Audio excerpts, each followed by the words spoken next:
नमस्कार, जय हिंद, वंदे मातरम। प्यारे बच्चों, यूपी जीके की इस क्लास में आपका स्वागत है। अगर आप यूपी लेखपाल की तैयारी कर रहे हैं, यूपी लोअर पीसीएस की तैयारी कर रहे हैं, यूपी जेई की तैयारी कर रहे हैं या यूपी एसओ की तैयारी कर रहे हैं या उन परीक्षाओं की तैयारी कर रहे हैं जहां पर यूपी जीके पूछा जाता है, तो आपके लिए ये क्लास बहुत ही महत्वपूर्ण रहने वाली है। आज की इस क्लास में हम लेकर आए हैं उत्तर प्रदेश का राजनीतिक एवं प्रशासनिक व्यवस्था से जुड़े हुए बहुत सारे पीवाईक्यूज। क्लास में अंत तक बने रहिएगा क्योंकि बहुत अच्छी क्लास ये होने वाली है और सभी पीवाईक्यूज आपको बहुत अच्छे तरीके से आज की ही क्लास में याद हो जाएंगे। आपको पता चलेगा कि विभिन्न परीक्षाओं में किस प्रकार से प्रश्न पूछे जा रहे हैं और ये बहुत जानना जरूरी होता है अगर आप एक गंभीर अवस्था में तैयारी कर रहे हैं। तो वीडियो को लाइक कर लीजिएगा, चैनल पर नया है चैनल को सब्सक्राइब कर लीजिएगा क्योंकि प्रश्न यहीं से आएगा। पढ़ते रहेंगे आप मेरे साथ तो आपको यकीन आएगा। रही बात आज के इस वीडियो की पीडीएफ की या हमारे चैनल पर उपलब्ध अन्य वीडियोस की पीडीएफ की, तो स्क्रीन पर आपको एक व्हाट्सएप नंबर दिख रहा होगा जहां पर आप मैसेज करके हमारे साथ जुड़ सकते हैं और हमारा बेहतरीन कंटेंट का लाभ उठा सकते हैं। हमारे पास यूपी लोअर पीसीएस के बहुत सारे बेहतरीन topic wise, subject wise quick revision notes उपलब्ध हैं जिनको तैयारी करके अगर आप अच्छे से पढ़ेंगे तो आपका ना सिर्फ यूपी लोअर पीसीएस अच्छा एग्जाम होगा बल्कि आपका जो पीसीएस प्री होने वाला है 2026 का, वो भी एग्जाम बहुत अच्छे तरीके से आपका होने वाला है अगर आप हमारे नोट्स पढ़ते हैं। तो चलिए शुरू करेंगे आज का ये बेहतरीन सेशन। तो उत्तर प्रदेश राजनीतिक एवं प्रशासनिक व्यवस्था का पहला प्रश्न है आपका कि उत्तर प्रदेश की पहली महिला राज्यपाल कौन थी। सही उत्तर है आपका यहाँ पर ऑप्शन ए सरोजनी नायडू। उत्तर प्रदेश की पहली महिला राज्यपाल सरोजनी नायडू थी। ये देश की एवं राज्य की प्रथम महिला राज्यपाल थी। UP triple S C AGTA 2025 में पूछा गया प्रश्न है, लेटेस्ट पीवाईक्यू है। वर्तमान में उत्तर प्रदेश की राज्यपाल आनंदीबेन पटेल हैं। उत्तर प्रदेश में सर्वाधिक बार राज्यपाल के पद पर मोहम्मद शफी कुरैशी व बीएल जोशी रहे हैं। बात करते हैं अगले प्रश्न की जिसमें पूछा गया है कि जीरो पॉवर्टी शून्य गरीबी उत्तर प्रदेश अभियान के तहत प्रत्येक ग्राम पंचायत में अत्यंत गरीब परिवारों की पहचान करने के लिए उपयोग किए जाने वाले त्रिस्तरीय तंत्र की महत्वपूर्ण विशेषता क्या है।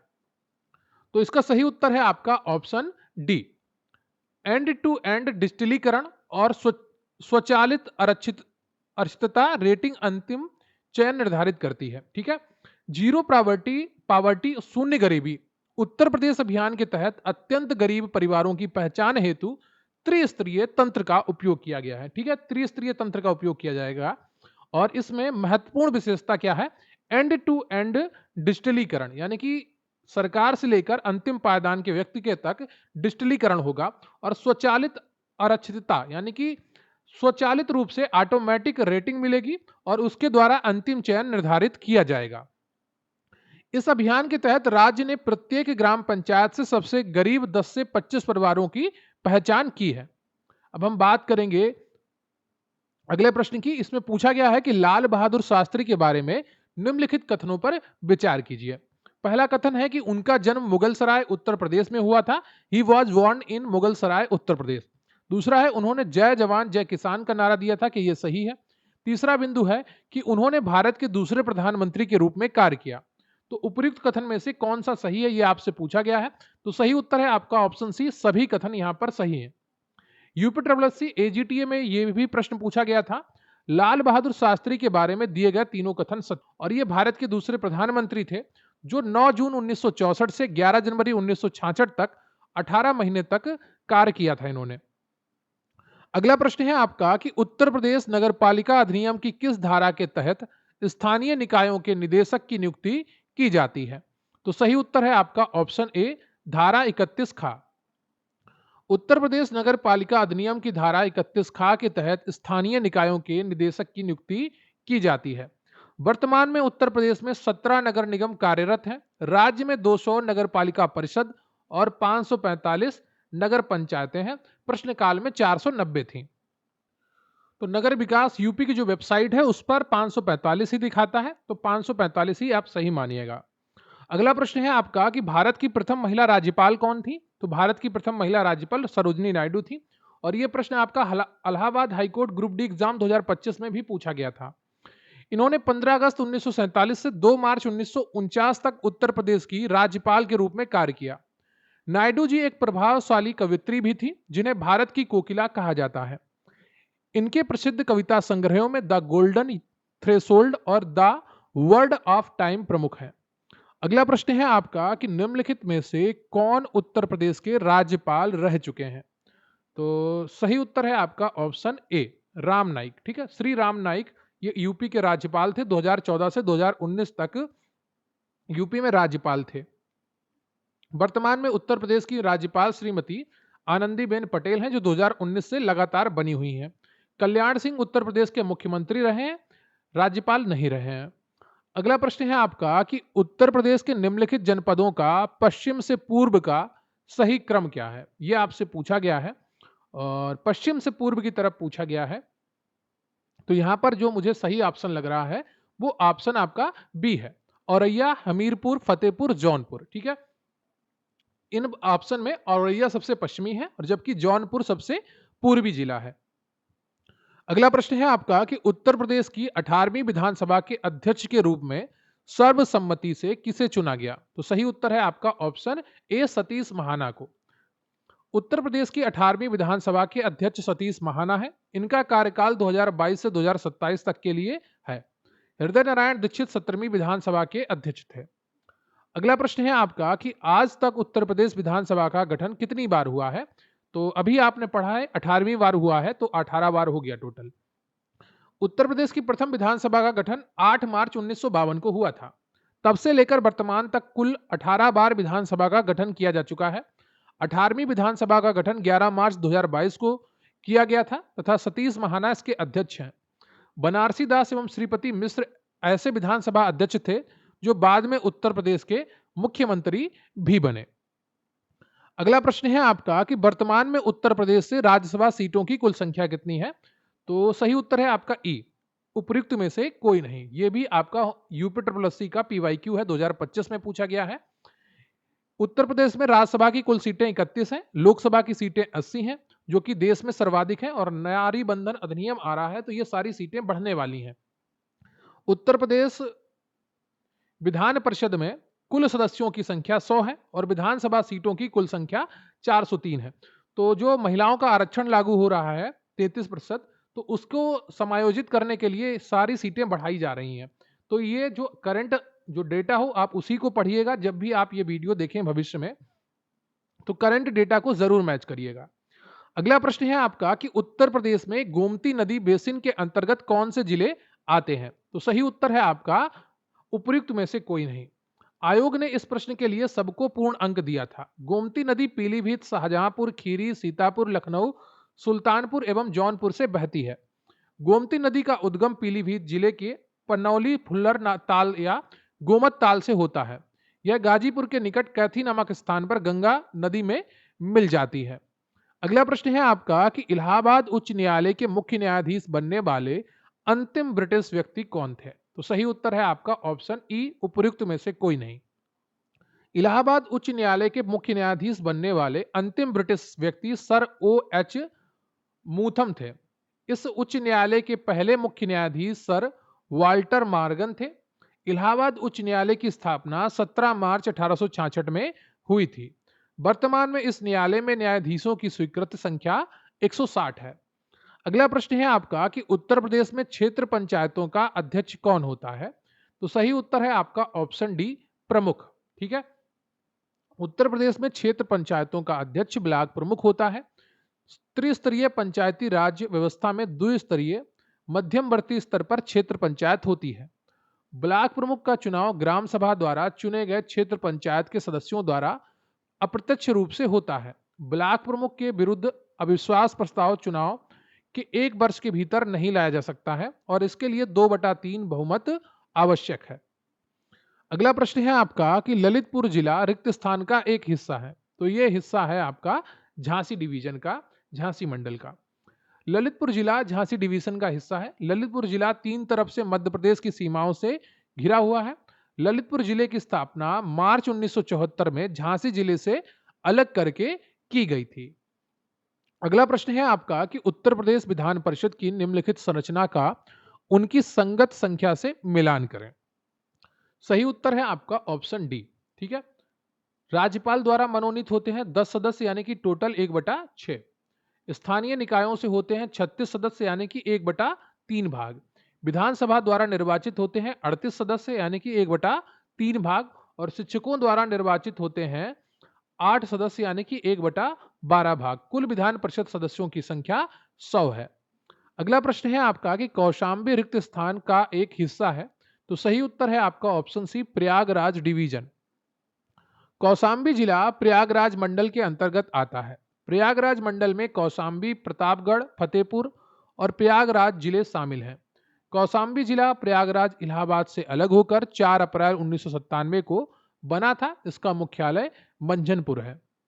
अगला प्रश्न है आपका कि निम्नलिखित में से कौन सा जिला अलीगढ़ मंडल का हिस्सा नहीं है। तो सही उत्तर है आपका बदायूं।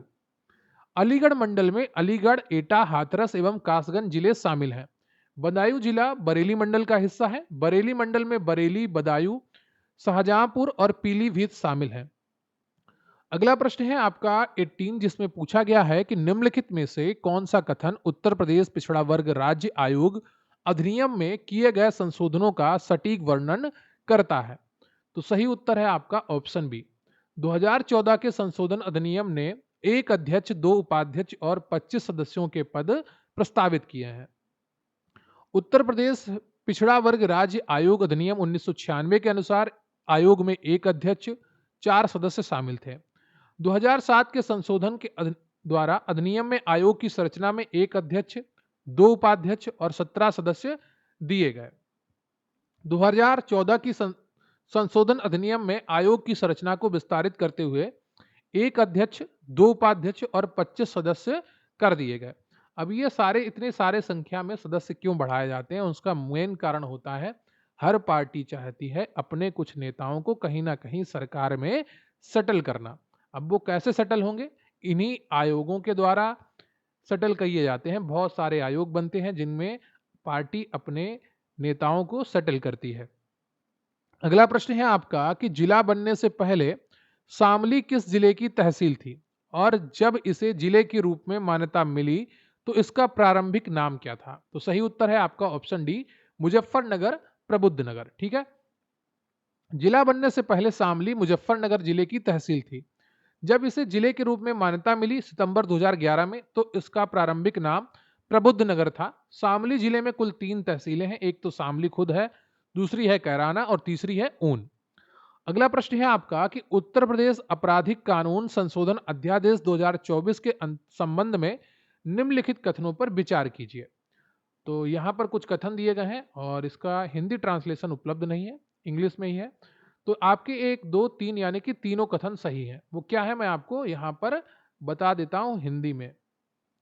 उत्तर प्रदेश आपराधिक कानून संशोधन अध्यादेश 2024 के संबंध में दिए गए तीनों कथन सत्य हैं। यह पॉस्को अधिनियम 2012 के तहत आरोपियों को अग्रिम जमानत प्राप्त करने को अयोग्य ठहराता है। यह यूपा अधिनियम 1967 और विधि विरुद्ध धर्म परिवर्तन अधिनियम 2021 के तहत मामलों के लिए भी अग्रिम जमानत को प्रतिबंधित करता है। अगला प्रश्न है आपका कि उत्तर प्रदेश के राज्य वित्त आयोग एसएफसी ने किस कर सुधार की विशेष रूप से अनुशंसा की थी? तो सही उत्तर है आपका ऑप्शन बी, खाली भूमि कर का कार्यान्वयन। उत्तर प्रदेश के राज्य वित्त आयोग ने विशेष रूप से खाली भूमि कर कार्यान्वयन की अनुशंसा की थी। इसका उद्देश्य स्थानीय निकायों के राजस्व में वृद्धि करना है। अगला प्रश्न है आपका कि उत्तर प्रदेश के राज्य वित्त आयोग एसएफसी ने संपत्ति कर निर्धारण की किस प्रणाली की सिफारिश की थी? तो सही उत्तर है आपका ऑप्शन बी, क्षेत्र आधारित या साइट मूल्यांकन प्रणाली। ये यूपी वीडियो द्वारा पूछा गया प्रश्न है। तो उत्तर प्रदेश के राज्य वित्त आयोग ने संपत्ति कर निर्धारण के लिए क्षेत्र आधारित या साइट मूल्यांकन प्रणाली की सिफारिश की थी। यह प्रणाली कर निर्धारण को अधिक पारदर्शी और तर्कसंगत बनाती है। अगला प्रश्न है आपका कि उत्तर प्रदेश नगर निगम अधिनियम 1959 की कौन सी धाराएं नगर निगम के लिए मतदाता सूची तैयार करने से संबंधित है? तो सही उत्तर है आपका ऑप्शन ए, धारा 35 से 40। यह भी आपका यूपी वीडियो 2025 में पूछा गया था। तो उत्तर प्रदेश नगर निगम अधिनियम 1959 की धारा 35 से 40 मतदाता सूची तैयार करने से संबंधित है।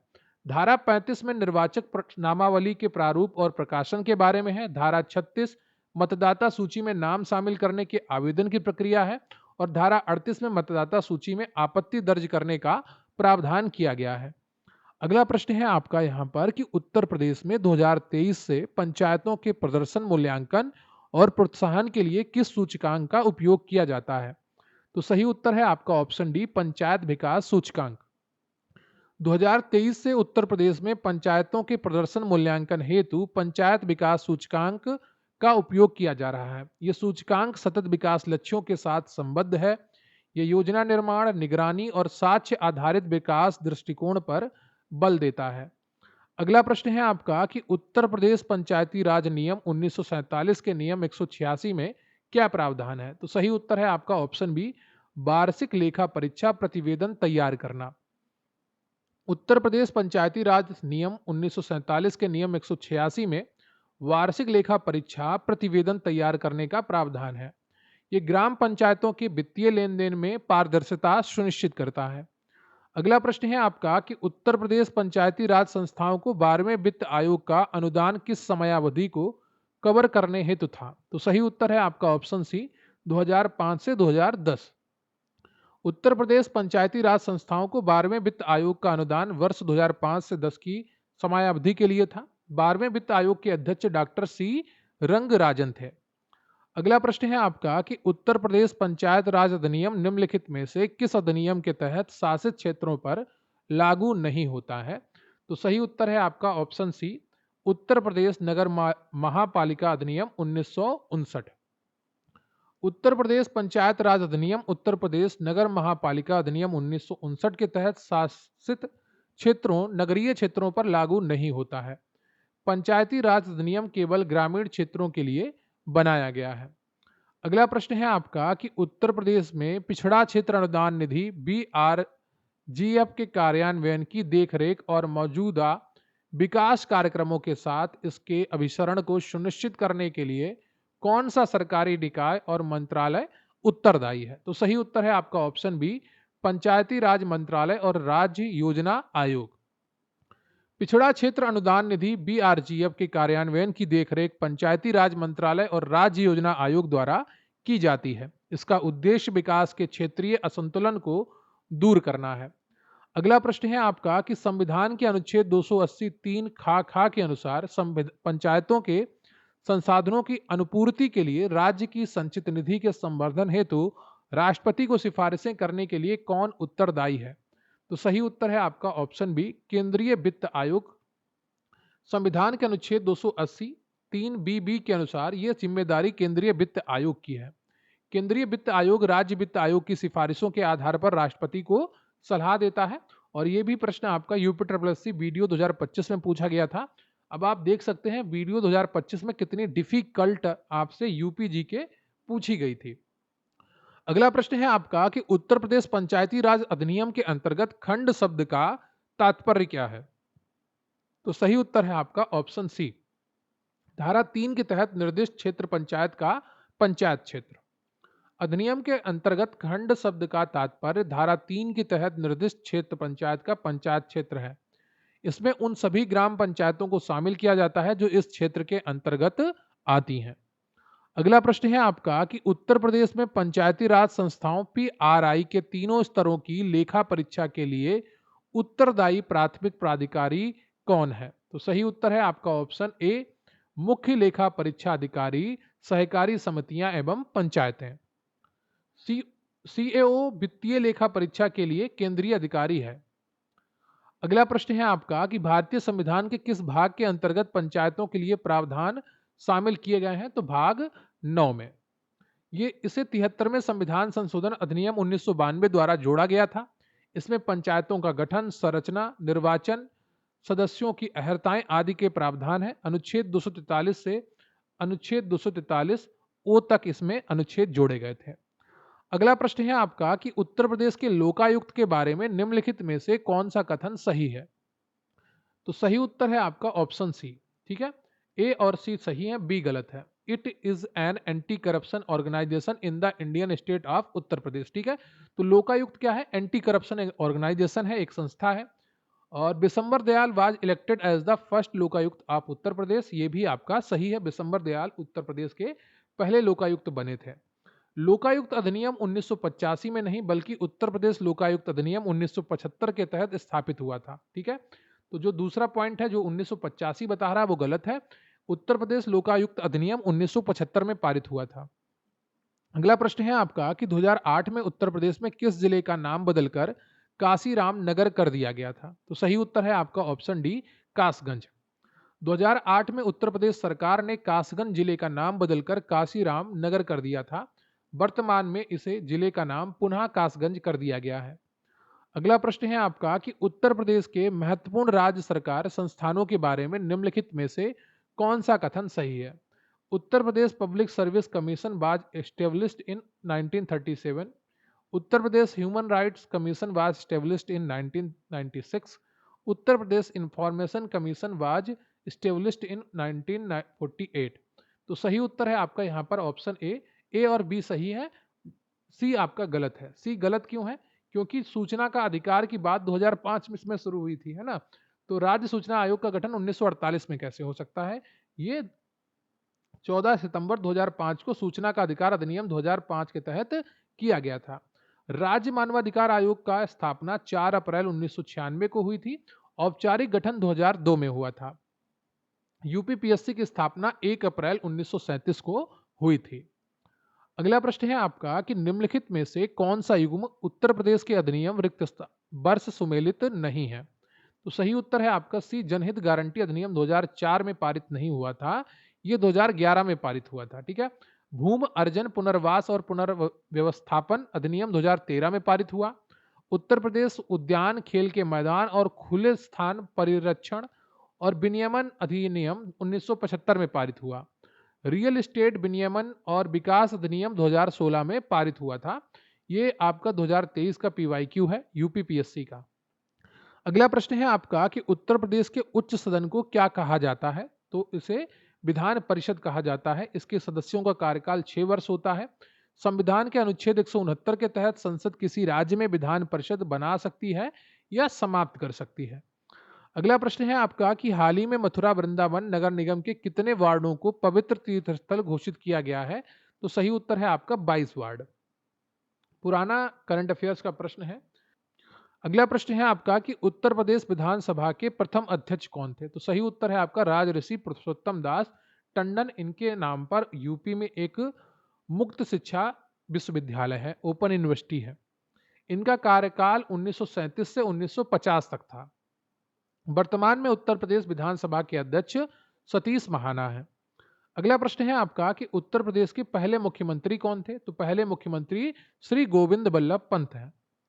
उत्तर प्रदेश के पहले मुख्यमंत्री गोविंद बल्लभ पंत थे। सुचेता कृपलानी राज्य की तथा देश की प्रथम महिला मुख्यमंत्री थी। अगला प्रश्न है आपका कि इनमें से किस राज्य में 2014 लोकसभा में सर्वाधिक सीटें थी? तो सही उत्तर है आपका उत्तर प्रदेश में सर्वाधिक सीटें 80 हैं और ऐसा माना जा रहा है कि जो महिला आरक्षण लागू होगा तो यूपी में 120 सीटें हो जाएंगी। भारत के संविधान के अनुसार लोकसभा में अधिकतम 550 सदस्य हो सकते हैं। यह संख्या भी अब बढ़ने वाली है। अगला प्रश्न है आपका कि उत्तर प्रदेश विधानसभा में कितने सदस्य हैं? तो सही उत्तर है आपका ऑप्शन डी, 404। उत्तर प्रदेश की विधानसभा में कुल 404 सदस्य थे। 403 निर्वाचित और 1 मनोनीत। 104वें संविधान संशोधन 2020 के पश्चात आंग्ल भारतीय समुदाय के मनोनयन को समाप्त कर दिया गया है, इसलिए अब निर्वाचित सदस्यों की संख्या 403 है। अगला प्रश्न है आपका कि उत्तर प्रदेश में लोकसभा निर्वाचन क्षेत्र की कुल संख्या कितनी है? तो 80 है। आप सभी इससे परिचित हैं। अगला प्रश्न है आपका कि उत्तर प्रदेश में पंचायती राज संस्थाओं में महिलाओं के लिए आरक्षित सीटों की संख्या कितनी है? तो सही उत्तर है आपका ऑप्शन ए, कुल सीटों का 1/3। पंचायती राज संस्थाओं में महिलाओं के लिए आरक्षित सीटों की संख्या कुल सीटों की 1/3 है, यानी कि 33% है। ये प्रावधान संविधान के अनुच्छेद 243 डी के खंड 3 में दिया गया है। अगला प्रश्न है आपका कि उत्तर प्रदेश राज्य लोक सेवा आयोग के व्यय को किस पर भारित करता है? तो सही उत्तर है आपका राज्य की संचित निधि पर। इलाहाबाद हाईकोर्ट एआरओ 2021 में पूछा गया प्रश्न है। अनुच्छेद 322 के अनुसार राज्य लोक सेवा आयोग के खर्च राज्य की संचित निधि पर भारित होते हैं। अगला प्रश्न है आपका कि राज्यसभा में उत्तर प्रदेश की कितनी सीटें हैं? तो 31 सीटें हैं, ठीक है। और भारत में राज्यसभा की अधिकतम कुल सीटें 250 हैं। अगला प्रश्न है आपका कि सबसे कम समय के लिए उत्तर प्रदेश के मुख्यमंत्री के पद पर कौन नियुक्त हुआ था? तो सही उत्तर है आपका चंद्रभानु गुप्ता। सबसे कम समय के लिए उत्तर प्रदेश के मुख्यमंत्री चंद्रभानु गुप्ता नियुक्त हुए थे। ये तीसरी बार 14 मार्च 1967 से 3 अप्रैल 1967 मात्र 20 दिन के लिए मुख्यमंत्री बने थे। अगला प्रश्न है आपका कि उत्तर प्रदेश 2021 का वर्तमान लोकायुक्त कौन है? तो सही उत्तर है आपका संजय मिश्रा। ये उत्तर प्रदेश के 7वें लोकायुक्त हैं। बिशंबर दयाल उत्तर प्रदेश के पहले लोकायुक्त थे। अगला प्रश्न है आपका कि उत्तर प्रदेश का प्रथम लोकायुक्त कौन था? तो बिशंबर दयाल थे, ठीक है। अगला प्रश्न है आपका कि उत्तर प्रदेश में उच्च न्यायालय ने कैसे कार्य निर्धारित किए हैं? सही उत्तर है आपका उच्च न्यायालय इलाहाबाद में और उसका न्यायपीठ लखनऊ में है। उत्तर प्रदेश के उच्च न्यायालय की मुख्य पीठ इलाहाबाद प्रयागराज में है, उसका खंडपीठ लखनऊ में है। इलाहाबाद उच्च न्यायालय की स्थापना 1866 ईस्वी में हुई थी। अगला प्रश्न है आपका कि उत्तर प्रदेश के पहले मुख्यमंत्री कौन थे? तो सही उत्तर है आपका सी गोविंद बल्लभ पंत थे। पंडित गोविंद बल्लभ पंत उत्तर प्रदेश के पहले मुख्यमंत्री थे और उत्तर प्रदेश एवं भारत की प्रथम महिला मुख्यमंत्री सुचेता कृपलानी थी। अगला प्रश्न है आपका कि जिला पंचायत के अध्यक्ष और उपाध्यक्ष का चुनाव कैसे होता है? तो ये होता है गुप्त मतदान द्वारा। जिला पंचायत के अध्यक्ष और उपाध्यक्ष का चुनाव जिला पंचायत सदस्यों के द्वारा अपने में से ही गुप्त मतदान द्वारा अध्यक्ष रूप से किया जाता है, अप्रत्यक्ष रूप से किया जाता है। इनका कार्यकाल जिला पंचायत के कार्यकाल 5 वर्ष तक होता है, पर राज्य में सरकार बदलती है तो ज्यादातर जिला पंचायत अध्यक्ष भी बदल जाते हैं। अगला प्रश्न है आपका कि उत्तर प्रदेश के गृह विभाग के पदग्राही प्रमुख सचिव कौन है? तो सही उत्तर है आपका संजय प्रसाद। प्रश्नकाल के समय उत्तर प्रदेश के गृह विभाग के प्रमुख सचिव संजय प्रसाद थे। राज्य के प्रशासनिक व्यवस्था में यह एक महत्वपूर्ण पद है और यह आपका करंट अफेयर्स का प्रश्न है, तो ऐसा करंट अफेयर्स का डेटा भी आपको तैयार करना चाहिए अपने एग्जाम के लिए। अगला प्रश्न है आपका कि उत्तर प्रदेश राज्य राजस्व संहिता 2006 की परिभाषा के तहत कौन कृषि मजदूर के रूप में अर्हता प्राप्त करता है? तो सही उत्तर है आपका ए वह व्यक्ति जिसकी आजीविका का मुख्य स्रोत कृषि भूमि पर शारीरिक श्रम है। कृषि की अंतर्गत बागवानी आती है, पशुपालन आता है, मत्स्य पालन आता है, फूलों की खेती आती है। अगला प्रश्न है आपका कि उत्तर प्रदेश अग्निशमन सेवा वर्तमान में किसके अधीन कार्य करती है? तो ये उत्तर प्रदेश पुलिस के अधीन कार्य करती है। इसका आदर्श वाक्य है हम बचाने के लिए काम करते हैं। अगला प्रश्न है आपका कि स्वतंत्र भारत में उत्तर प्रदेश के पहले पुलिस महानिरीक्षक कौन थे जिसे तत्समय उत्तर पश्चिम प्रांत और अवध के नाम से जाना जाता है? तो सही उत्तर है आपका ऑप्शन ए बीएन लाहिड़ी। स्वतंत्रता के बाद उत्तर प्रदेश के प्रथम पुलिस महानिरीक्षक बीएन लाहिड़ी रहे हैं।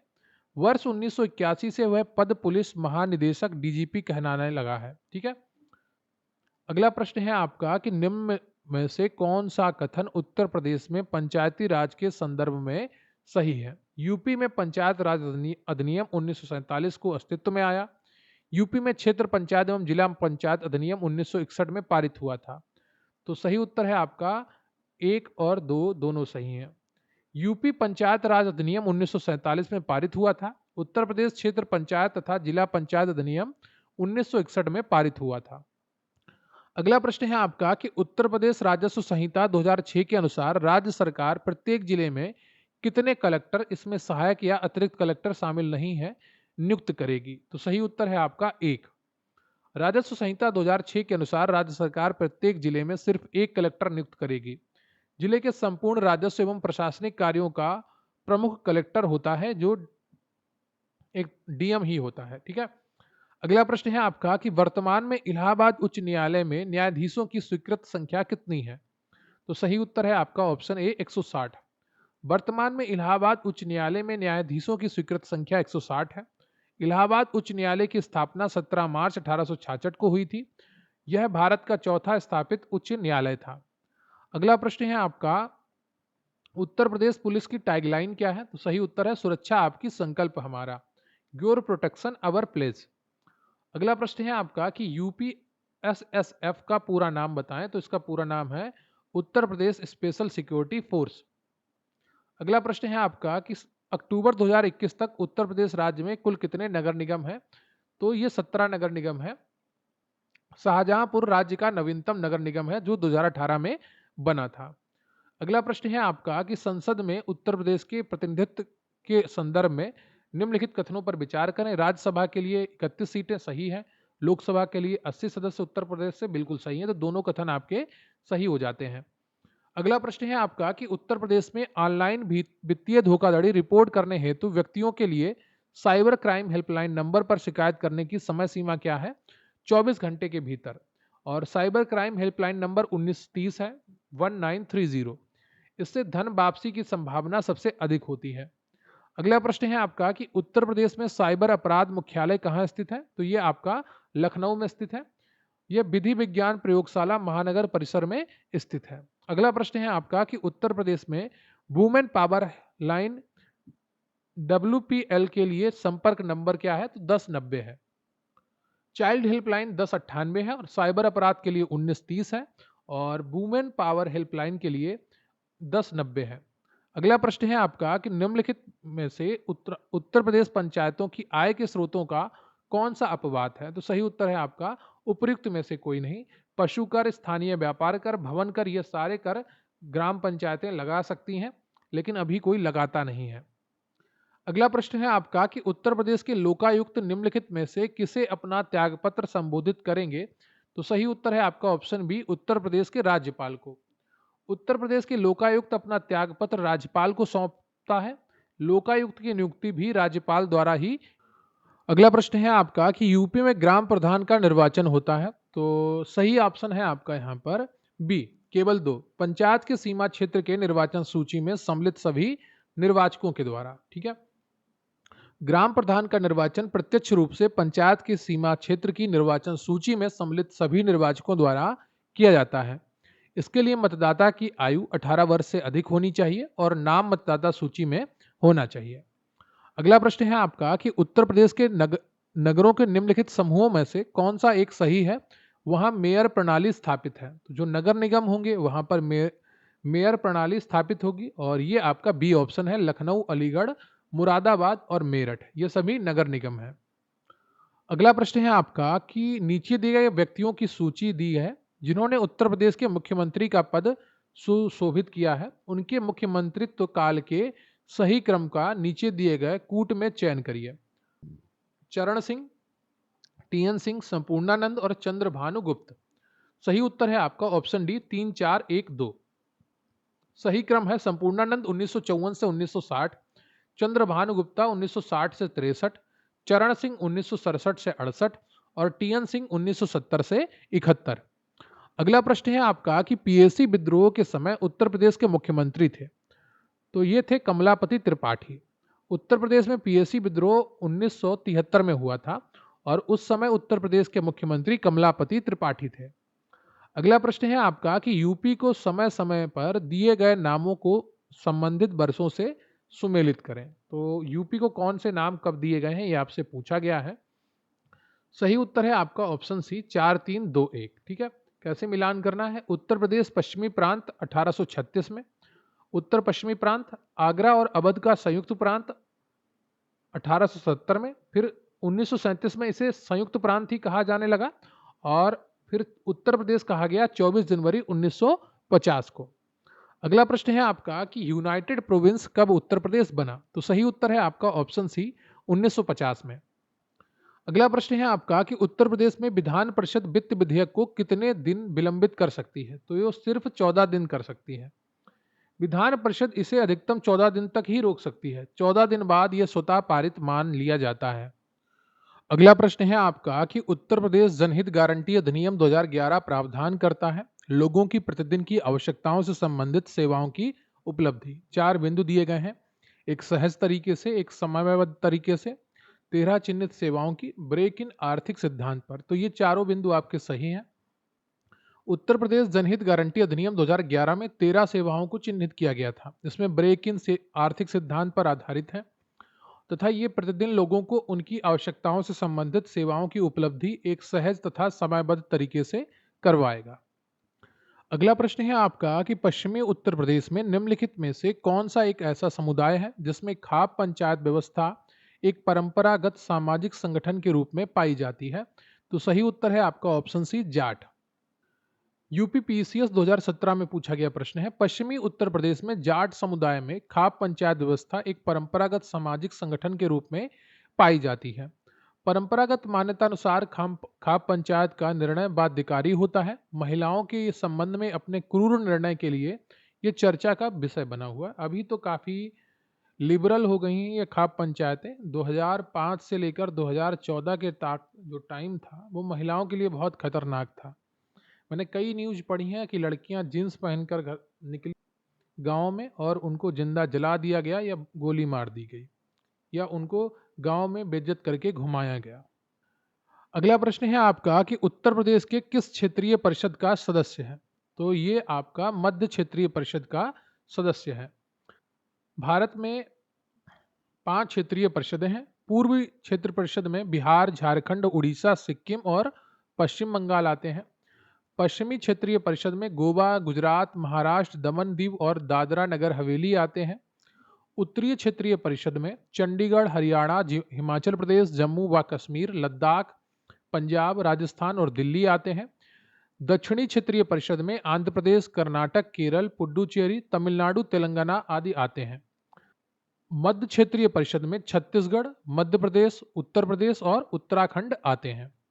अगला प्रश्न है आपका कि निम्नलिखित में से कौन सा भारत के उत्तरीय क्षेत्रीय परिषद का सदस्य नहीं है? तो सही उत्तर है आपका ऑप्शन ए, उत्तर प्रदेश। उत्तर प्रदेश उत्तरीय क्षेत्रीय परिषद का सदस्य नहीं है, बल्कि यह मध्य क्षेत्रीय परिषद का सदस्य है। अगला प्रश्न है आपका कि नीचे दिए गए युग्मों में से कौन सा सुमेलित नहीं है? तो सही उत्तर है आपका सी, गाजियाबाद एक नगर पालिका परिषद नहीं है, बल्कि ये नगर निगम है। ठीक है। छावनी परिषद लखनऊ, कानपुर नगर निगम है और गाजियाबाद नगर निगम काकोरी नगर पंचायत है। अगला प्रश्न है आपका कि उत्तर प्रदेश के नगरों में महापौर का निर्वाचन होता है। ये होता है आपका सीधे नगर के निर्वाचकों के द्वारा। मेयर जो होता है वो शहर का प्रथम नागरिक होता है। अगला प्रश्न है आपका कि निम्नलिखित नगरों में किसमें नगर निगम नहीं है? रायबरेली, कानपुर, गाजियाबाद, बरेली। तो सही उत्तर है आपका ऑप्शन ए, रायबरेली। उत्तर प्रदेश में कुल 17 नगर निगम हैं। अगर इनके नामों की बात की जाए तो मथुरा वृंदावन, मेरठ, फिरोजाबाद, वाराणसी, सहारनपुर, गोरखपुर, लखनऊ, कानपुर, गाजियाबाद, आगरा, बरेली, झांसी, अलीगढ़, मुरादाबाद, प्रयागराज, अयोध्या और शाहजहांपुर है। अगला प्रश्न है आपका कि उत्तर प्रदेश के नगरीय क्षेत्र में स्थानीय शासन इकाइयां हैं। तो सही उत्तर है आपका यहाँ पर ऑप्शन डी, 1, 2 और 4। विकास प्राधिकरण स्थानीय शासन इकाइयां नहीं होती हैं। उत्तर प्रदेश के नगरीय क्षेत्रों में स्थानीय शासन इकाइयों में नगर पंचायत आती है, नगर पालिका परिषद आती है, नगर निगम आते हैं। स्थानीय शासन जन प्रशासन का एक रूप है जो अधिकांश जगहों पर किसी राज्य या राष्ट्र की सबसे निचली श्रेणी की प्रशासनिक इकाई होती है। अगला प्रश्न है आपका कि मुख्य मेट्रोपॉलिटन मजिस्ट्रेट है। तो ये होता है आपका कानपुर। ठीक है, मुख्य मेट्रोपॉलिटन मजिस्ट्रेट कानपुर में है। अगला प्रश्न है आपका कि उत्तर प्रदेश में कुटुंब न्यायालय निम्नलिखित में से किस विषय संबंधित सुनवाई नहीं करता है? तो सही उत्तर है आपका इतर वैवाहिक मामले। तो उत्तर प्रदेश में कुटुंब न्यायालय इतर वैवाहिक मामलों की सुनवाई नहीं करता है। कुटुंब न्यायालय अधिनियम 1984 के अंतर्गत विवाह और पारिवारिक बातों से संबंधित विवादों में सुलह कराने और उनका शीघ्र निपटारा सुनिश्चित करने की दृष्टि से कुटुंब न्यायालय को स्थापित किया गया था। अगला प्रश्न है आपका कथन ए, भारत के कुछ राज्यों में दूसरा सदन नहीं है। कारण आर है कि उत्तर प्रदेश में द्विसदनीय विधानमंडल है। दोनों सत्य है, लेकिन आपका यह व्याख्या सही नहीं है। द्विसदनीय तात्पर्य है कि विधानसभा एवं विधान परिषद दोनों। उत्तर प्रदेश में विधान परिषद है जहां पर 100 सदस्य हैं और विधानसभा है जहां पर 403 सदस्य। अगला प्रश्न है आपका कि अब तक उत्तर प्रदेश में कितनी महिलाएं मुख्यमंत्री के पद पर रही हैं? तो सही उत्तर है आपका 2। एक तो आपकी जो श्रीमती सुचेता कृपलानी है जो 1963 से 1967 तक थी। फिर बाद में बनती हैं सुश्री मायावती जी। अगला प्रश्न है आपका कि किसी भारतीय राज्य की प्रथम महिला मुख्यमंत्री कौन थी? तो ये आपकी यूपी की प्रथम महिला मुख्यमंत्री सुचेता कृपलानी किसी भी भारतीय राज्य की प्रथम महिला मुख्यमंत्री थी। अगला प्रश्न है आपका कि गौतम बुद्ध नगर जिले का मुख्यालय कहाँ पर है? तो ये आपका ग्रेटर नोएडा में है।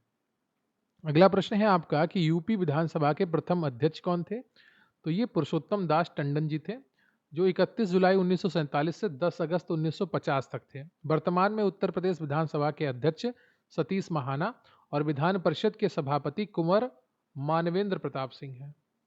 अगला प्रश्न है आपका कि भारत में किस राज्य का लोकसभा व राज्यसभा में प्रतिनिधित्व सर्वाधिक है? तो सही उत्तर है आपका उत्तर प्रदेश का। क्यों है ये सब मैं आपको बता चुका हूँ। मध्य प्रदेश में 29 और 11 है, महाराष्ट्र में 48-19 है, आंध्र प्रदेश में 25-11 है और उत्तर प्रदेश में 80 लोकसभा की सीटें हैं जबकि 31 राज्यसभा की सीटें हैं। अगला प्रश्न है आपका कि निम्नांकित में से उत्तर प्रदेश का 71वां जनपद कौन सा था? तो सही उत्तर है आपका काशीराम नगर था। 17 अप्रैल 2008 को एटा जिले की कासगंज तहसील को काशीराम नगर के नाम से नया जिला बनाने की घोषणा की गई थी। वर्तमान में इस जिले का नाम कासगंज ही है और वर्तमान में उत्तर प्रदेश में 18 मंडल हैं और 75 जिले हैं। अगला प्रश्न है आपका कि उत्तर प्रदेश के किस जिले में देश के प्रथम पुलिस संग्रहालय की स्थापना की गई है? तो सही उत्तर है आपका गाजियाबाद। और गाजियाबाद वेबसाइट पर मतदाता सूची जारी करने वाला देश का पहला जिला भी है। अगला प्रश्न है आपका कि सूची 1 को सूची 2 से मिलाना है। एक तरफ जनपद दिए गए हैं, दूसरी तरफ मुख्यालय दिए गए हैं। तो सही उत्तर है आपका यहाँ पर ऑप्शन सी। गौतम बुद्ध नगर का मुख्यालय ग्रेटर नोएडा है, ज्योतिबा फूले नगर का मुख्यालय अमरोहा है और संत कबीर नगर का खलीलाबाद है और सिद्धार्थ नगर का नौगढ़ है। 2004 का प्रश्न है, ठीक है। अगला प्रश्न है आपका कि निम्नलिखित में से कौन उत्तर प्रदेश के चौथे राज्य वित्त आयोग का अध्यक्ष था? तो सही उत्तर है आपका डी अतुल गुप्ता। उत्तर प्रदेश में अब तक वर्ष 2022 कुल 5 राज्य वित्त आयोग का गठन किया गया है। प्रथम श्री भालचंद्र शुक्ला 1994 से 1997, द्वितीय श्री टी एन धर 2000 से 2002, तृतीय Shri S A T Rizvi 2004 से 2008, चतुर्थ श्री अतुल कुमार गुप्ता 2011 से 2014 और पंचम श्री आनंद मिश्रा 2015 से अब तक। अगला प्रश्न है आपका कि उत्तर प्रदेश के लोकायुक्त की पदधारण अवधि है 8 वर्ष। प्रश्न काल में ये 8 वर्ष थी, लेकिन वर्तमान में ये फिर से 5 वर्ष कर दी गई है और अधिकतम आयु बढ़ाकर 70 वर्ष कर दी गई है।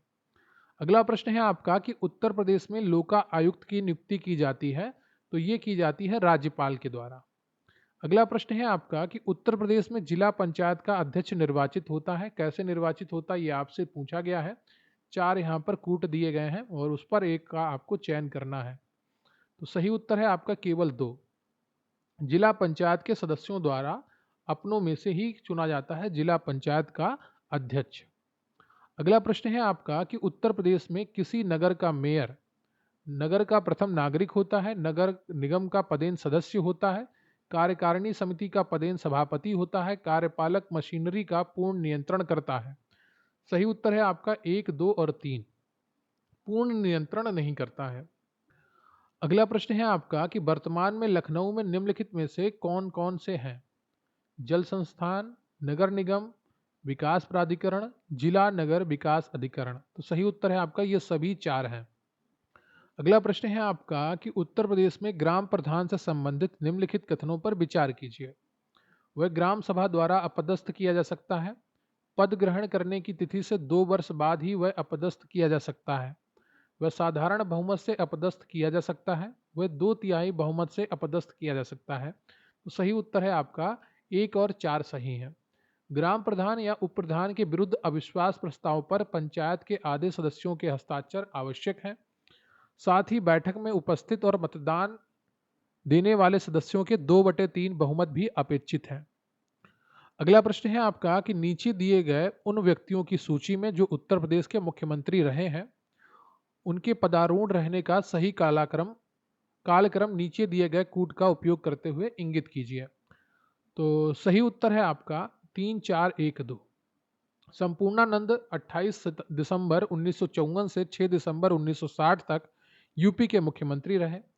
पहली महिला मुख्यमंत्री श्रीमती सुचेता कृपलानी थी, जो 2 अक्टूबर 1963 से 13 मार्च 1967 तक उत्तर प्रदेश की मुख्यमंत्री रही। चौधरी चरण सिंह 3 अप्रैल 1967 से 25 फरवरी 1968 तक यूपी के मुख्यमंत्री रहे।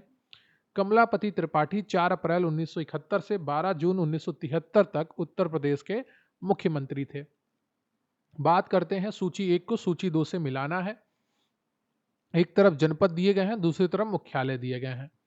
तो सही उत्तर है आपका ऑप्शन डी। अंबेडकर नगर का मुख्यालय आपका अकबरपुर है। कानपुर देहात अकबरपुर माटी, जालौन उरई और सिद्धार्थ नगर नौगढ़। अगला प्रश्न है आपका कि उत्तर प्रदेश के संबंध में निम्नांकित घटनाओं पर विचार कीजिए और इन्हें कालक्रमानुसार व्यवस्थित कीजिए। सीधे मैं आपको आंसर ही बताता हूं। उत्तर प्रदेश जमींदारी विनाश और भूमि व्यवस्था अधिनियम 1950 में पारित हुआ था। उत्तर प्रदेश जमींदारी विनाश विधि संशोधन 1952 में हुआ था। उत्तर प्रदेश अधिकतम जोत सीमा आरोपण अधिनियम 1960 ईस्वी में, और उत्तर प्रदेश भूमि विधि संशोधन अधिनियम 1970 ईस्वी में पारित हुआ था। अगला प्रश्न है आपका कि उत्तर प्रदेश में विधानमंडल के 2 सदन निम्नलिखित में से किस वर्ष में अस्तित्व में आए थे? तो ये आए थे 1937 में। उत्तर प्रदेश में राज्य विधानमंडल द्विसदनात्मक है। प्रदेश में राज्य विधानसभा व राज्य विधान परिषद का गठन 1937 में किया गया। उल्लेखनीय है कि प्रदेश में वर्तमान में विधानसभा के कुल सदस्य 403 हैं, जबकि विधान परिषद में 100 हैं। अगला प्रश्न है आपका कि निम्नलिखित में से कौन सुमेलित नहीं है? एक तरफ जिला दिया गया है, दूसरी तरफ उसका मुख्यालय दिया गया है। यहाँ पर सी ऑप्शन आपका सुमेलित नहीं है, क्योंकि कानपुर देहात का जो मुख्यालय है वो अकबरपुर माटी है। अंबेडकर नगर का अकबरपुर, गौतम बुद्ध नगर का ग्रेटर नोएडा, संत कबीर नगर का खलीलाबाद। अगला प्रश्न है आपका कि नीचे दिए गए विकल्पों में से गलत जिला मुख्यालय वाली जोड़ी का चयन करें। तो सही उत्तर है आपका डी, कौशाम्बी का वैशाली। अमेठी का गौरीगंज है, सोनभद्र का रॉबर्ट्सगंज है, कुशीनगर का पडरौना है, जबकि कौशाम्बी का मंझनपुर है। क्या है? मंझनपुर। अगला प्रश्न है आपका कि इनमें से कौन सा उत्तर प्रदेश में एक जिला नहीं है? तो देहरादून यूपी का नहीं, बल्कि ये उत्तराखंड का जिला है। यूपी में कुल 75 जिला है। अगला प्रश्न है आपका कि भारत में कौन सा राज्य सबसे अधिक पड़ोसी राज्यों की सीमा को स्पर्श करता है? तो सही उत्तर है आपका उत्तर प्रदेश। उत्तर प्रदेश 9 राज्य, 8 राज्य प्लस 1 केंद्र शासित प्रदेश के साथ सीमा बनाता है। इनमें उत्तराखंड, हिमाचल प्रदेश, हरियाणा, राजस्थान, मध्य प्रदेश, छत्तीसगढ़, झारखंड, बिहार और दिल्ली यूटी के रूप में है। अगला प्रश्न है आपका कि उत्तर प्रदेश पुलिस का मुख्यालय कहाँ स्थित है? तो यह आपका लखनऊ में स्थित है। अगला प्रश्न है आपका कि निम्नलिखित में से कौन सा यूपी पुलिस विभाग की चयन प्रक्रिया के चरणों में से एक नहीं है? तो सही उत्तर है आपका ऑप्शन डी, भाषा परीक्षण। शारीरिक दक्षता परीक्षा, शैक्षिक योग्यता परीक्षण, आयु पात्रता जांच तथा लिखित परीक्षा उत्तर प्रदेश पुलिस विभाग के चयन प्रक्रिया के प्रमुख चरण है, जबकि अलग से भाषा परीक्षा चयन प्रक्रिया का हिस्सा नहीं है, बल्कि यह लिखित परीक्षा के पाठ्यक्रम में ही सम्मिलित है। अगला प्रश्न है आपका कि उत्तर प्रदेश पुलिस के चिन्ह में कौन सा जानवर का चित्र है? तो सही उत्तर है आपका ऑप्शन ए, मछली। उत्तर प्रदेश पुलिस के चिन्ह में 2 मछलियों के प्रतीक बना हुआ है तथा शीर्ष पर अशोक स्तंभ अर्थात भारत का राष्ट्रीय चिन्ह है। अगला प्रश्न है आपका कि उत्तर प्रदेश पुलिस के आधिकारिक ध्वज से में 2 रंग होते हैं, वो कौन से हैं? तो सही उत्तर है आपका नीला। बी ऑप्शन आपका सही है। उत्तर प्रदेश पुलिस के आधिकारिक ध्वज में 2 रंग लाल और नीला होता है। अगला प्रश्न है आपका कि उत्तर प्रदेश पुलिस भर्ती एवं प्रोन्नति बोर्ड द्वारा कांस्टेबल सिविल पुलिस की नियुक्ति में शारीरिक क्षमता परीक्षा में पुरुष अभ्यर्थियों की दौड़ने की जरूरत होती है। तो 25 मिनट 4.8 किलोमीटर होती है। ये उतने महत्वपूर्ण नहीं है, लेकिन यूपी पुलिस के लिए ये प्रश्न महत्वपूर्ण है। पुलिस महानिदेशक की रैंक के अधिकारी के नेतृत्व में उत्तर प्रदेश को पुलिस जोनों में बांटा गया है। इन जोनों की संख्या कितनी है? तो ये जोन 8 है। अगला प्रश्न है आपका कि भारतीय वन सेवा की तीसरी अखिल भारतीय सेवा के रूप में किस वर्ष में स्थापित किया गया? तो इसे स्थापित किया गया 1966 में। भारत में 3 अखिल भारतीय सेवाएं हैं। एक है भारतीय प्रशासनिक सेवा, दूसरी है भारतीय पुलिस सेवा और तीसरी है भारतीय वन सेवा, जो IFS के नाम से जानी जाती है। 1966 में भारतीय वन सेवा की तीसरी अखिल भारतीय सेवा के रूप में स्थापना की गई थी। अगला प्रश्न है आपका कि उत्तर प्रदेश में पुलिस उपाधीक्षक की भर्ती हेतु परीक्षा व साक्षात्कार निम्न में से किसके द्वारा किया जाता है? तो सही उत्तर है आपका ऑप्शन बी, उत्तर प्रदेश लोक सेवा आयोग। उत्तर प्रदेश में पुलिस उपाधीक्षक की भर्ती हेतु परीक्षा एवं साक्षात्कार उत्तर प्रदेश लोक सेवा आयोग द्वारा लिया जाता है। देश के जिले की इनकी नियुक्ति सामान्यतः सर्किल ऑफिसर के पद पर होती है। अगला प्रश्न है आपका कि उत्तर प्रदेश रेलवे पुलिस में कुल कितने अनुभाग हैं? तो 6 हैं। अगला प्रश्न है आपका कि उत्तर प्रदेश वित्त निगम का मुख्यालय कहाँ स्थित है? तो ये स्थित है आपका कानपुर में। उत्तर प्रदेश वित्त निगम की स्थापना उत्तर प्रदेश सरकार द्वारा 1 नवंबर 1994 ईस्वी को राज्य वित्तीय निगम अधिनियम 1951 की धारा 3(1) के अंतर्गत की गई। इसका मुख्यालय कानपुर है तथा प्रयागराज, गाजियाबाद, लखनऊ, कानपुर में इसके क्षेत्रीय कार्यालय तथा नोएडा, मेरठ, आगरा, गोरखपुर, बरेली और वाराणसी में इसकी शाखाएं हैं। अगला प्रश्न है आपका कि उत्तर प्रदेश में मूल्य वर्धित कर वैट लागू हुआ? तो ये लागू हुआ था 1 जनवरी 2008 से। अगला प्रश्न है आपका कि Uttar Pradesh armed constabulary act किस वर्ष पारित किया गया था? तो यहाँ पर आर्म्ड है, ठीक है, आर्ड लिख गया है लेकिन ये आर्म्ड है। आर्म्स होता है ना, हथियार। तो सही उत्तर है आपका 1948 में।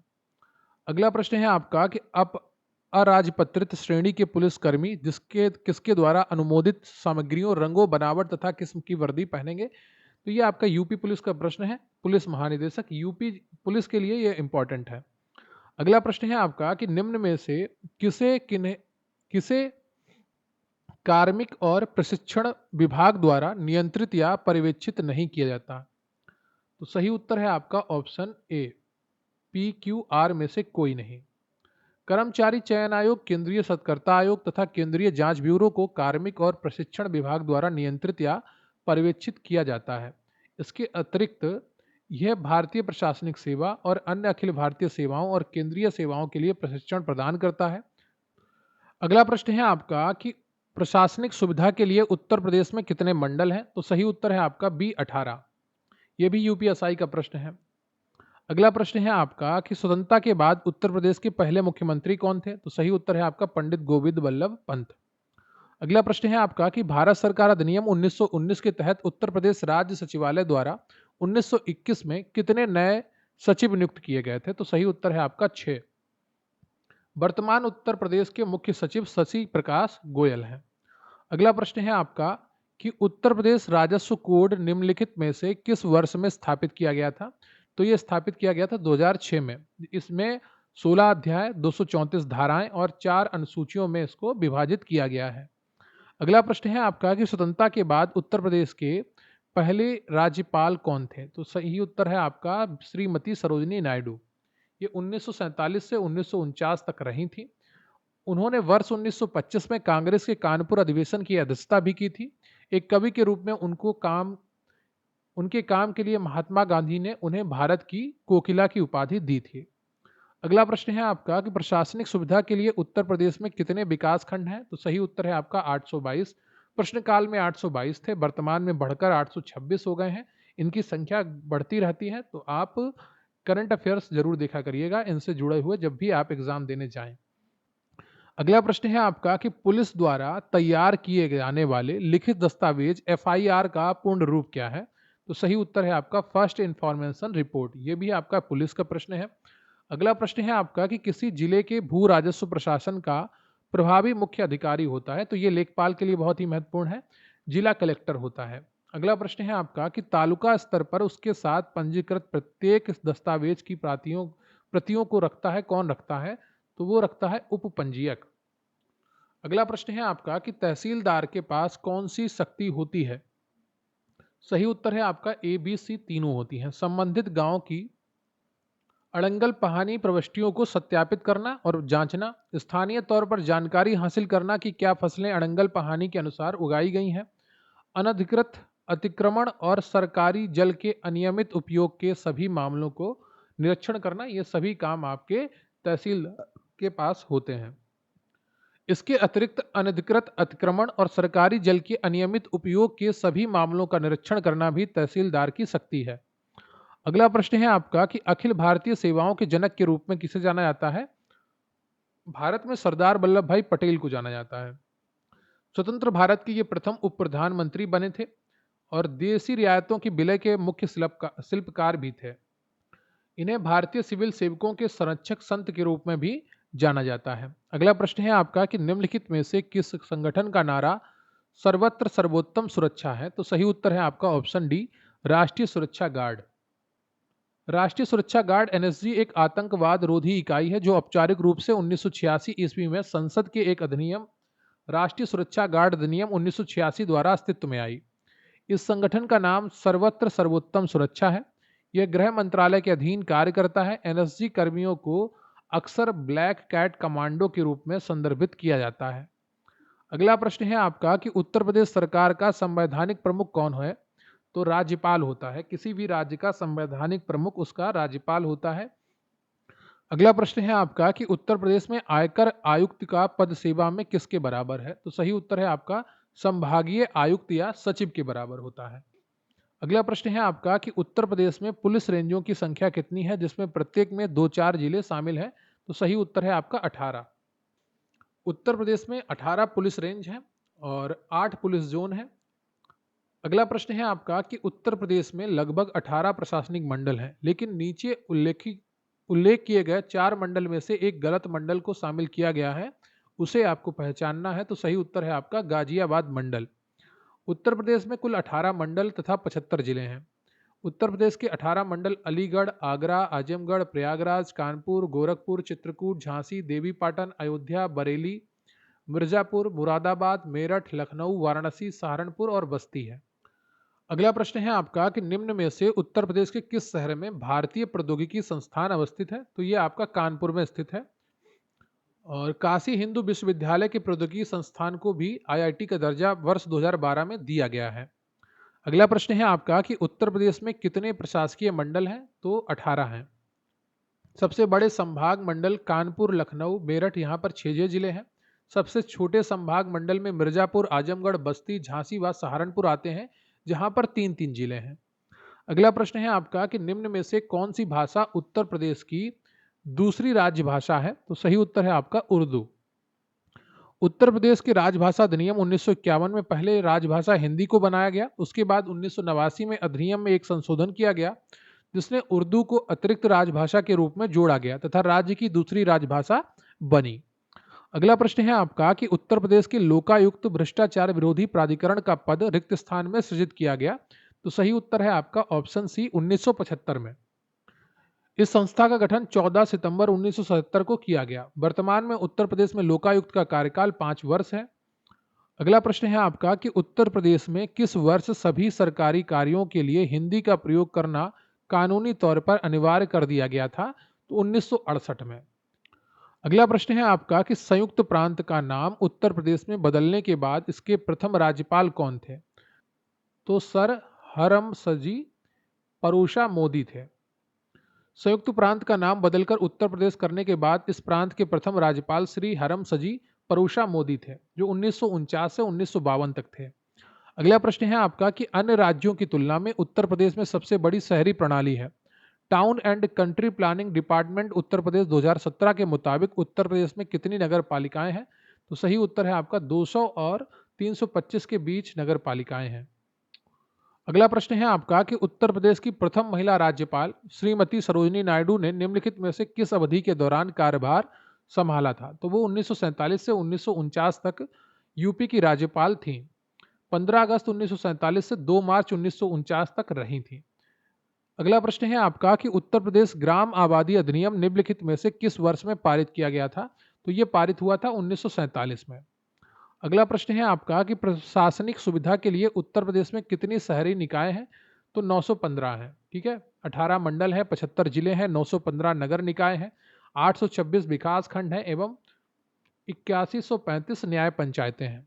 अगला प्रश्न है आपका कि निम्नलिखित में से किस वर्ष में उत्तर प्रदेश में निःशुल्क और अनिवार्य शिक्षा के लिए अधिकार नियम को लागू किया गया? तो ये लागू हुआ 2011 में। उत्तर प्रदेश में निःशुल्क और अनिवार्य शिक्षा के अधिकार नियम को वर्ष 2011 में लागू किया गया। 86वें संविधान संशोधन अधिनियम 2002 द्वारा अनुच्छेद 21A जोड़ा गया, जो ये प्रावधान करता है कि राज्य विधि बनाकर 6 से 14 वर्ष के बच्चों के लिए निःशुल्क और अनिवार्य शिक्षा का प्रावधान करेगा। अगला प्रश्न है आपका कि उत्तर प्रदेश का प्रथम लोकायुक्त कौन था। तो यूपी का प्रथम लोकायुक्त विशंबर दयाल जी थे, जो 14 सितंबर 1977 से 13 सितंबर 1982 तक थे। उत्तर प्रदेश के वर्तमान लोकायुक्त जस्टिस संजय मिश्रा हैं। अगला प्रश्न है आपका कि उत्तर प्रदेश लोक सेवा न्यायाधिकरण किस वर्ष स्थापित हुआ था। तो ये स्थापित हुआ था 1976 में। उत्तर प्रदेश लोक सेवा आयोग का गठन वर्ष 1937 में हुआ था। अगला प्रश्न है आपका कि वर्तमान में इस उत्तर प्रदेश राज्य में कितनी ग्राम पंचायतें हैं। तो सही उत्तर है आपका लगभग 52,000। वर्तमान में 57,695 ग्राम पंचायतें हैं, प्रश्नकाल में 52,000 थी। अगला प्रश्न है आपका कि स्वतंत्र भारत में उत्तर प्रदेश के प्रथम विधानसभा अध्यक्ष कौन थे। तो सही उत्तर है आपका पुरुषोत्तम दास टंडन, जो 31/7/1937 से 10/8/1950 तक थे। वर्तमान में विधानसभा अध्यक्ष सतीश महाना है। अगला प्रश्न है आपका कि उत्तर प्रदेश का प्रथम राज्यपाल इनमें से कौन थे। सरोजनी नायडू थी। ठीक है। 24 जनवरी 1950 को उत्तर प्रदेश के गठन के बाद उत्तर प्रदेश के प्रथम राज्यपाल के रूप में हरमसजी परूषा मोदी को नियुक्त किया गया था।